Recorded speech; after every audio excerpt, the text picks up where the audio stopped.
हाँ दोस्तों, नमस्कार। स्वागत है आपके एनसीईआरटी क्वेश्चन की कड़ी में। हम आगे का क्वेश्चन आपको हल कराने चल रहे हैं।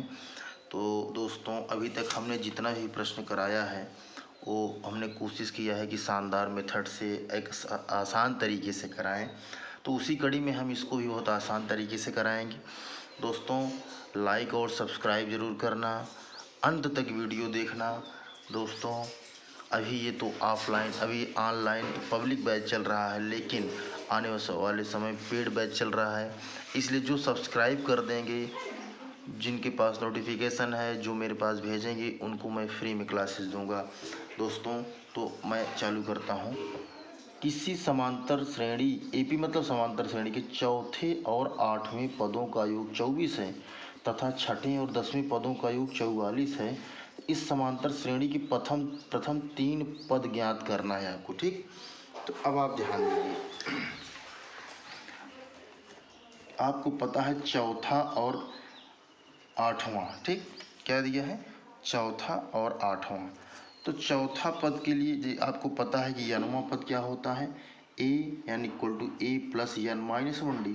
अगर वो चौथा पद कह रहा है यानी एन इक्वल टू हम 4 रखेंगे। जब 4 रखेंगे तो 4 माइनस 1 तो 3 हो जाएगा और डी हो जाएगा, यानी ए प्लस, यानी चौथा पद क्या हो जाएगा? ए प्लस 3d। ठीक, तो यानी आपका हो जाएगा, इसमें दिया A4 plus A8 equal to दिया है आपका 24। इसको आप लिख सकते हैं A plus 3d plus A plus 7d equal to 24। ठीक, अब इसको क्या करेंगे? A प्लस A 2A हो जाएगा, प्लस 7d और 3d क्या हो जाएगा? 10d हो जाएगा, 24 हो जाए। अब आप इसमें 2 कॉमन ले लेंगे तो a plus 5d equal to 12 हो जाएगा। ठीक, ये आपका समीकरण इक्वेशन नंबर 1 हो गया। ठीक, अब आगे क्या कहता है? आपका इक्वेशन 1 हो गया, पदों का योग 20 तथा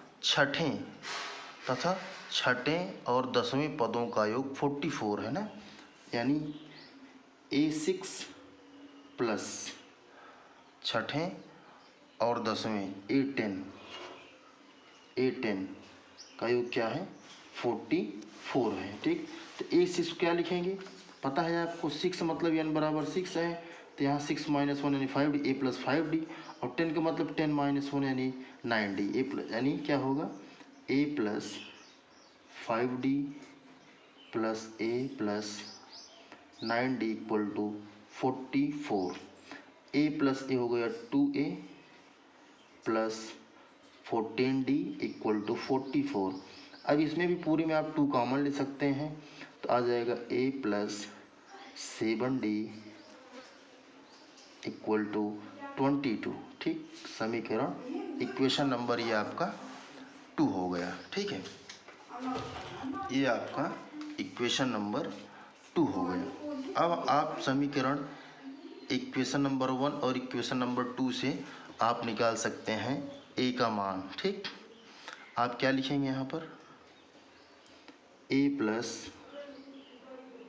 5d इक्वल टू 12 और a plus 7d equal to 22। ठीक, अब इसको आप घटा दीजिए, यहाँ घट जाएगा, ये a से कैंसिल हो गया, 5d में 7d जाएगा तो माइनस 2d, यहाँ माइनस है तो माइनस 10 आ जाएगा, माइनस से माइनस कैंसिल, 2 5 जो 10, d इक्वल टू आ गया आपका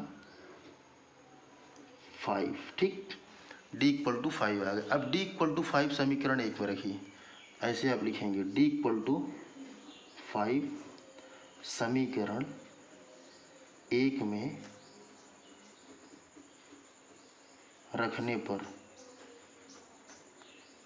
ठीक, समीकरण 1 में रखने पर, तो जब समीकरण 1 क्या है आपका, देख लीजिए, आपका a plus 5d equal to 12 है। ठीक, तो अब आप इससे क्या कर सकते हैं कि आप निकाल सकते हैं अगला मान a का।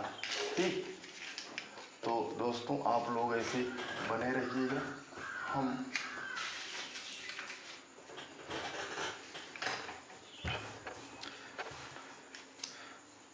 जब आप समीकरण 1 में d का मान रखेंगे a प्लस 5d, तो d बराबर क्या है 5d ना, तो a plus 5 into 5 equal to 12 आ जाएगा। ठीक, थोड़ा पेन में प्रॉब्लम आ गई है दोस्तों, थोड़ा पेन में प्रॉब्लम आ गई है, तो हम इसको